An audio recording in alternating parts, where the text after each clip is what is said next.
ബാബരി ഗ്യാൻവാപി ഷാഹി മസ്ജിദ് സംഘപരിവാർ പദ്ധതികൾക്ക് കോടതികൾ കൂട്ടുനിൽക്കരുതെന്ന് ആവശ്യപ്പെട്ടുകൊണ്ട് വെൽഫെയർ പാർട്ടി ശ്രീമൂലനഗരം പഞ്ചായത്ത് കമ്മിറ്റിയുടെ ആഭിമുഖ്യത്തിൽ ആശുപത്രി കവലയിൽ ആരാധനാലയ നിയമ സംരക്ഷണ സംഗമം നടത്തി.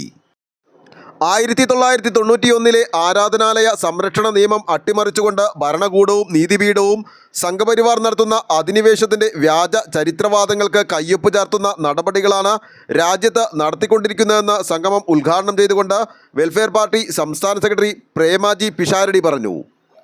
Welfare party Sreemoolanagaram panchayat president Naushad Sreemoolanagaram അധ്യക്ഷത വഹിച്ചു. വെൽഫെയർ പാർട്ടി എറണാകുളം ജില്ലാ പ്രസിഡന്റ് സമദ് നെടുമ്പാശ്ശേരി മുഖ്യപ്രഭാഷണം നടത്തി. പരമോന്നത നീതിപീഠം 1991 നിയമത്തിൽ വ്യക്തത വരുത്തി ആരാധനാലയ നിയമത്തിൻ്റെ അന്തസത്ത മുറുകെ പിടിക്കുകയും 1947 മുതൽ നിലനിൽക്കുന്ന സ്റ്റാറ്റസ് കോ നിലനിർത്താൻ രാജ്യത്തെ മതേതര സമൂഹം ഒറ്റക്കെട്ടായി രംഗത്തിറങ്ങണമെന്നും സംഗമത്തിൽ സംസാരിച്ച വിവിധ രാഷ്ട്രീയ സാമൂഹിക പ്രവർത്തകർ പറഞ്ഞു.